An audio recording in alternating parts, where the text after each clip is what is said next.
यह है पलक की कहानियों का अद्भुत संसार। किस्सा कहानी, कहानियाँ जिनमें हम लिखते हैं खुद को। मैं हूँ भगवती सक्सेना और आज आपको सुना रही हूँ मुंशी प्रेमचंद जी की कहानी आंसुओं की होली। नामों को बिगाड़ने की प्रथा जाने कब चली और कहाँ शुरू हुई। नामों को बिगाड़ने की प्रथा जाने कब चली और कहाँ शुरू हुई। कोई संसार व्यापी रोग का पता लगाए तो ऐतिहासिक संसार में अवश्य ही अपना नाम छेड़ जाए। पंडित का नाम तो श्री विलास था, पर मित्र लोग सिलबिल कहा करते। नामों का असर चरित्र पर कुछ न कुछ पड़ जाता है। बेचारे सिलबिल सचमुच ही सिलबिल थे। दफ्तर जा रहे हैं मगर पायजामा का इजार बंद लटक रहा है। सिर पर फ्लैट कैप है पर लंबी सी चुटिया पीछे झाँक रही है। अचकन जो बहुत सुंदर है। न जाने उन्हें त्योहारों से क्या चिढ़ थी। दिवाली गुजर जाती पर वह भला मानुस कौड़ी हाथ में न लेता। और होली का दिन तो उनकी भीषण परीक्षा का दिन था। 3 दिन वो घर के बाहर ना निकलते। घर पर भी काले कपड़े पहने बैठे रहते थे। यार लोग टोह में रहते, कहीं बच्चा फंस जाए, मगर घर में घुसकर तो फौजदारी नहीं की जाती। एक आध बार फंसे भी, मगर घिया पुदिया कर बेदाग निकल गए। लेकिन अब की समस्या बहुत कठिन हो गई थी।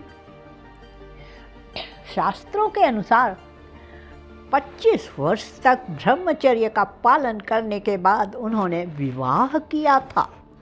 ब्रह्मचर्य के परिपक्व होने में जो थोड़ी बहुत कसर रही वो 3 वर्ष के गौने की मुद्दत ने पूरी कर दी। यद्यपि स्त्री से उन्हें कोई शंका न थी, तथापि वह औरतों को सिर चढ़ाने के हामी न थे। इस मामले में उन्हें अपना वही पुराना ढराना ढंग पसंद था। बीवी को जब कसकर डांट दिया तो उसकी मजाल है कि रंग हाथ से छुए। विपत्ति यह थी कि ससुराल के लोग भी होली मनाने आने वाले थे। पुरानी मसल है, बहन अंदर तो भाई सिकंदर। इन सिकंदरों को कौन रोक सकता है। स्त्री ने आंखें फाड़कर कहा, अरे भैया, क्या सचमुच रंग न घर लाओगे? ये कैसी होली है बाबा? सिलबिल ने त्योरियां चढ़ाकर कहा, बस मैंने एक बार कह दिया और बात दोहराना मुझे पसंद नहीं। घर में रंग नहीं आएगा तो नहीं आएगा। मुझे कपड़ों पर लाल छींटे देखकर मछली आने लगती है। हमारे घर में ऐसी ही होली होती है। स्त्री ने सिर झुकाकर कहा, तो ना लाना रंग संग। मुझे रंग लेकर क्या करना है? जब तुम ही रंग न लाओगे तो मैं कैसे छू सकती हूँ? सिलबिल ने प्रसन्न होकर कहा, निसंदेह यही साध्वी स्त्री का धर्म है। लेकिन भैया तो आने वाले हैं, वो क्यों मानेंगे? उनके लिए भी मैंने एक उपाय सोच लिया है। उसे सफल करना तुम्हारा काम है। मैं बीमार बन जाऊंगा, एक चादर ओढ़ कर लेटा रहूँगा। तुम कहना उन्हें ज्वर आ गया, बस चलो छुट्टी हुई। स्त्री ने आंखें नचाकर कहा, ए नौज, कैसी बातें मुंह से निकालते हो? ज्वर जाई मुद्दई के घर, यहाँ आए तो मुँह झुलस दूनी घोड़े का। तो फिर दूसरा उपाय ही क्या है? तुम ऊपर वाली छोटी कोठरी में छिपे रहना। मैं कह दूंगी उन्होंने जुलाब लिया है, बाहर निकलेंगे तो हवा लग जाएगी। पंडित जी खिल उठे, बस बस यही सबसे अच्छा। होली का दिन है, बाहर हाहाकार मचा हुआ है। पुराने ज़माने में अबीर और गुलाल के सिवा और कोई रंग ना खेला जाता था। अब नीले हरे काले सभी रंगों का मेल हो गया है और इस संगठन से बचना आदमी के लिए तो संभव नहीं। हाँ, देवता बचे। सिलबिल के दोनों साले मोहल्ले भर के मर्दों, औरतों, बच्चों, बूढ़ों को निशाना बनाए हुए थे। बाहर के दीवान खाने के फर्श, दीवारें, यहाँ तक की तस्वीरें भी रंग उठी थी। घर में भी यही हाल था। मोहल्ले की नंदें भला कब मानने वाली थी, पर नाला तक रंगीन हो गया था। बड़े साले ने पूछा, क्यों रे चंपा, क्या सचमुच उनकी तबीयत अच्छी नहीं? खाना खाने भी नहीं आए। चंपा ने सिर झुकाकर कहा, हाँ भैया, रात ही से पेट में कुछ दर्द होने लगा, डॉक्टर ने हवा में निकलने को मना कर दिया है। जरा देर बाद छोटे साले ने कहा, क्यों जीजी जी, क्या भाई साहब नीचे नहीं आएंगे? ऐसी भी क्या बीमारी है, कहो तो ऊपर जाकर देखाओ। चंपा ने उसका हाथ पकड़कर कहा, नहीं नहीं, ऊपर मत जाओ, वो रंग वंग न खेलेंगे, डॉक्टर ने हवा में निकलने को मना कर दिया है। दोनों भाई हाथ मल कर रह गए। सहसा छोटे भाई को एक बात सूझी, जीजा जी के कपड़ों के साथ क्यों ना होली खेलें, वे तो बीमार नहीं है। बड़े भाई के मन में भी ये बात बैठ गई। बहन बेचारी अब क्या करती। सिकंदरों ने कुंजियाँ उसके हाथ से ली और सिलबिल के सारे कपड़े निकाल कर रंग मल दिए, रुमाल तक ना छोड़ा। जब चंपा ने उन कपड़ों को आंगन में अलगनी पर सूखने डाल दिया तो ऐसा जान पड़ा मानो किसी रंगरेज ने ब्याह के जोड़े रंगे हों। सिलबिल ऊपर बैठे बैठे ये तमाशा देख रहे थे, पर जबान न खोलते थे। छाती पर सांप लौट रहा था। सारे कपड़े खराब हो गए, दफ्तर जाने को भी कुछ नहीं बचा। इन दुष्टों को मेरे कपड़ों से न जाने क्या बैर था। घर में नाना प्रकार के स्वादिष्ट व्यंजन बन रहे थे। मोहल्ले की एक ब्राह्मणी के साथ चंपा जुटी हुई थी। दोनों भाई और कई अन्य सज्जन आंगन में भोजन करने बैठे तो बड़े साले ने चंपा से पूछा, कुछ उनके लिए भी खिचड़ी विचड़ी बनाई है? पूरियाँ तो बेचारे आज खा ना सकेंगे। चंपा ने कहा, अभी तो नहीं बनाई, अब बना लूँगी। वारी तेरी अकल, अभी तक तुझे इतनी फिक्र नहीं कि वो बेचारे खाएंगे क्या? तू तो इतनी लापरवाह कभी न थी। जा निकाल ला जल्दी से चावल और मूंग की दाल। लीजिए, खिचड़ी पकने लगी। इधर मित्रों ने भोजन करना शुरू किया। सिलबिल ऊपर बैठे अपनी किस्मत को रो रहे थे। उन्हें सारी विपत्ति का एक ही कारण मालूम होता था, विवाह। चंपा न आती तो ये साले क्यों आते, कपड़े क्यों खराब होते, होली का दिन मूंग की खिचड़ी क्यों खाने को मिलती। मगर अब पछताने से क्या होता है।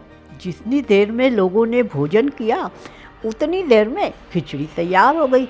बड़े साले ने खुद चंपा को ऊपर भेजा कि खिचड़ी की थाली ऊपर दे आए। सिलबिल ने थाली की ओर कुपित नेत्रों से देखकर कहा, इसे मेरे सामने से हटा ले जाओ। क्या आज उपवास ही करोगे? तुम्हारी यही इच्छा है तो यही सही। मैंने क्या किया, सवेरे से जुटी हुई हूँ। भैया ने खुद खिचड़ी डलवाई और मुझे यहाँ भेजा। हाँ, वो तो मैं देख रहा हूँ। मैं घर का स्वामी नहीं, सिकंदरों ने उस पर कब्जा जमा लिया। मगर मैं यह नहीं मान सकता कि तुम चाहती तो और लोगों के पहले ही मेरे पास थाली न पहुँच जाती। मैं इस पतिव्रत धर्म के विरुद्ध हूँ, और क्या कहूँ। तुम तो देख रहे थे, दोनों जने मेरे सिर पे सवार थे। अच्छी दिल लगी है, लोग तो समोसे और खस्ते उड़ाएं, अब मुझे मूंग की खिचड़ी दी जाए। वाह रे नसीब, तुम 2-4 कौर खा लो, मुझे ज्यों ही अवसर मिलेगा दूसरी थाली लाऊंगी। सारे कपड़े रंगवा डाले, दफ्तर कैसे जाऊंगा। ये दिल लगी मुझे जरा भी नहीं भाती, मैं इसे बदमाशी कहता हूँ। तुमने संदूक की कुंजी क्यों दी, क्या मैं इतना पूछ सकता हूँ? जबरदस्ती छीन ली, तुमने सुना नहीं, करती क्या। अच्छा, जो हुआ सो हुआ, ये थाली ले जाओ। धर्म समझना तो दूसरी थाली लाना, नहीं तो आज व्रत ही सही। एकाएक पैरों की आहट पाकर सिलबिल ने सामने देखा तो दोनों साले आ रहे हैं। उन्हें देखते ही बेचारे ने मुंह बना लिया, चादर से शरीर ढक लिया और कराहने लगे। बड़े साले ने कहा, कहिए कैसी तबीयत है, थोड़ी खिचड़ी खा लीजिए। सिलबिल ने मुंह बनाकर कहा, अभी तो कुछ खाने की इच्छा नहीं है। नहीं, उपवास करना तो हानिकारक होगा, खिचड़ी खा लीजिए। बेचारे सिलबिल ने मन में इन दोनों शैतानों को खूब कोसा और विष की भांति खिचड़ी कंठ से नीचे उतारी। आज होली के दिन खिचड़ी ही भाग्य में लिखी थी। जब तक सारी खिचड़ी समाप्त न हो गई, दोनों वहाँ डटे रहे, मानो जेल के अधिकारी किसी अनशन व्रतधारी कैदी को भोजन करा रहे हों। बेचारे को ठूस ठूस कर खिचड़ी खानी पड़ी। पकवानों के लिए गुंजाइश ही नहीं रही। 10 बजे रात को चंपा उत्तम पदार्थों की थाली लिए पतिदेव के पास पहुंची। 10 बजे रात को चंपा उत्तम पदार्थों की थाली लिए पतिदेव के पास पहुंची। महाशय मन ही मन झुंझला रहे थे। भाइयों के सामने मेरी परवाह कौन करता है। न जाने कहाँ से दोनों शैतान फट पड़े। दिन भर उपवास कराया और अभी तक भोजन का कहीं पता नहीं। चंपा को थाल लाते देखकर कुछ अग्नि शांत हुई। बोले, अभी तो बहुत सवेरा है, 1-2 घंटे बाद क्यों न आई। चंपा ने सामने थाली रखकर कहा, तुम तो न हारी ही मानते हो न जीती। अब आखिरकार ये 2 मेहमान आए हुए हैं, इनका सेवा सत्कार न करूं तो भी काम नहीं चलता है। तुम्ही को बुरा लगेगा। कौन रोज आएंगे, ईश्वर न करें रोज आएं। यहाँ तो एक ही दिन में बधिया बैठ गई। थाल की सुगंध में तरबतर चीज़ें देखकर सहसा पंडित जी के मुखार विंद पर मुस्कान की लाली दौड़ गई। एक एक चीज़ खाते थे और चंपा को सराहते थे। सच कहता हूँ चंपा, मैंने ये चीज़ें कभी नहीं खाई। हलवाई साला क्या बनाएगा। जी चाहता है कुछ इनाम दूँ तुमको। तुम मुझे बना रहे हो, क्या करूँ। जैसा बनाना आता है बना लाई। नहीं जी, सच कह रहा हूँ, मेरी तो आत्मा तक तृप्त हो गई। आज मुझे ज्ञात हुआ कि भोजन का संबंध उधर से उतना नहीं जितना आत्मा से है। बतलाओ क्या इनाम दूँ। जो मांगो वो दोगे। दूंगा, जनेऊ की कसम खाकर कहता हूँ। ना दो तो मेरी बात जाए। कहता हूँ भाई, अब कैसे कहूँ, क्या लिखा पढ़ी कर दूँ। अच्छा तो मानती हूँ, मुझे अपने साथ होली खेलने दो। पंडित जी का रंग उड़ गया।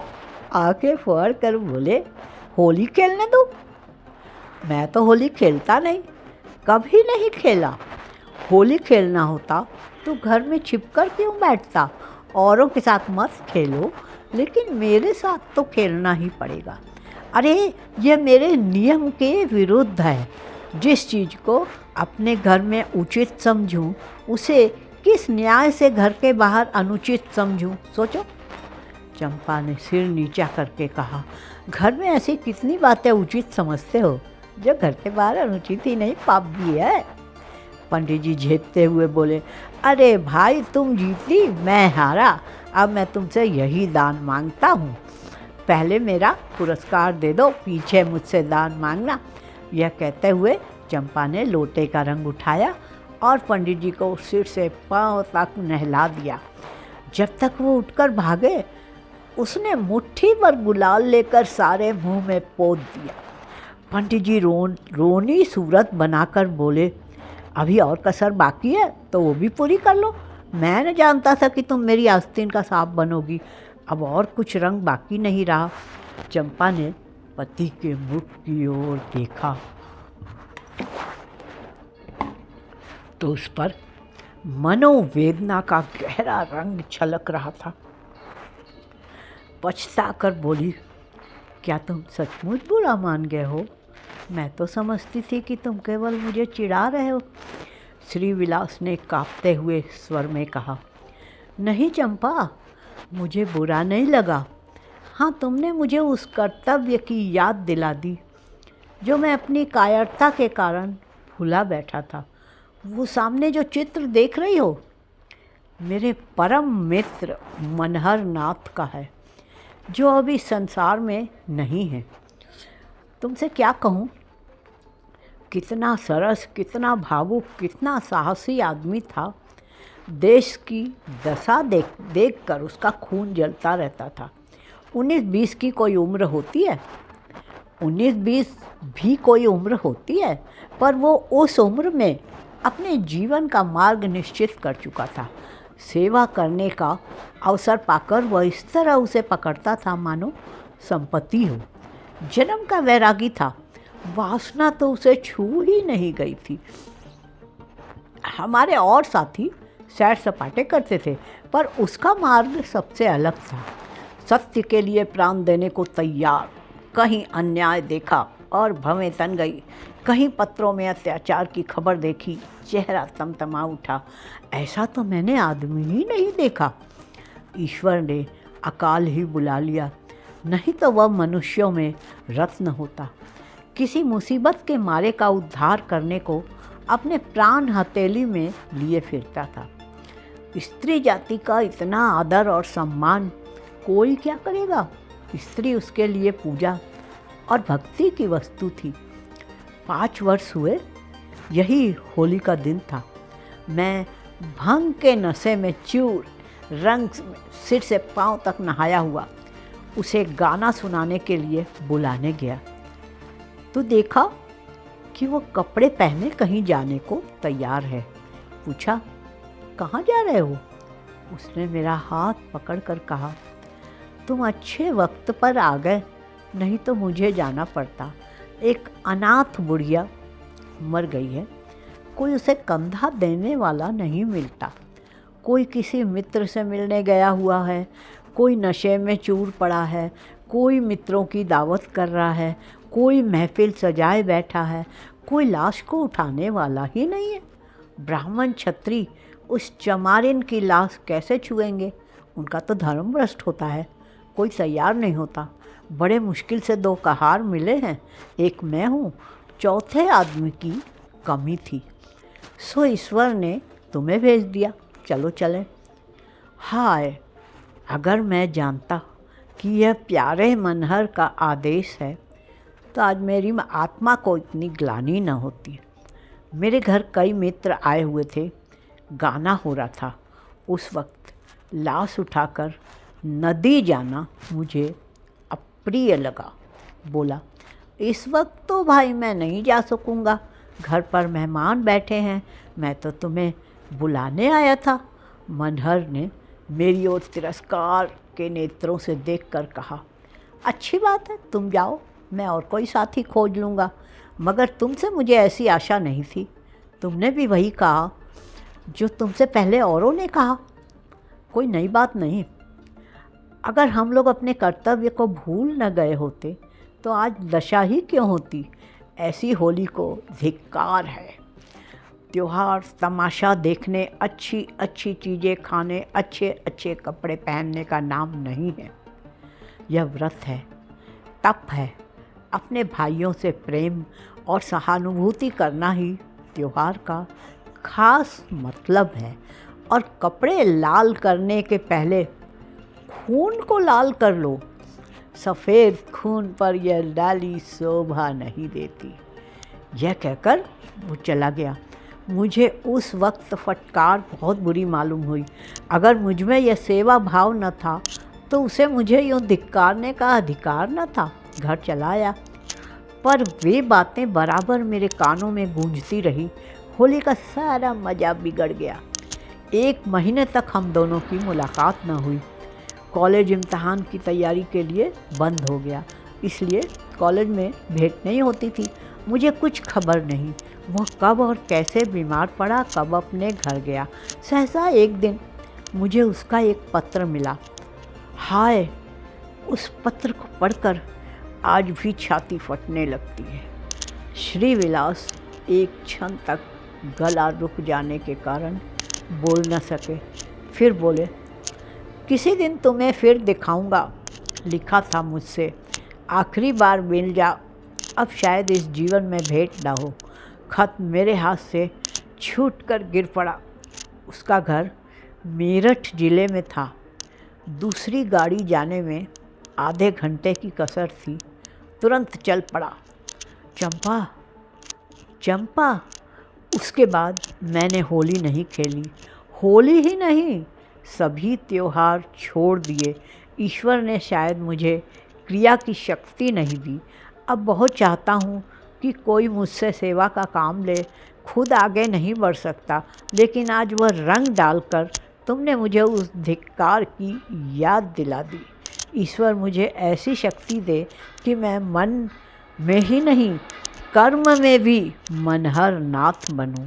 यह कहते हुए श्रीनिवास ने तस्तरी से गुलाल निकाला और उसे चित्र पर छिड़क कर प्रणाम किया। ये कहानी इतनी ही। अभी आप सुन रहे थे भगवती सक्सेना की आवाज़ में मुंशी प्रेमचंद जी की कहानी आंसुओं की होली। ये है फलक का चैनल किस्सा कहानी। फिर मिलते हैं एक नई कहानी के साथ।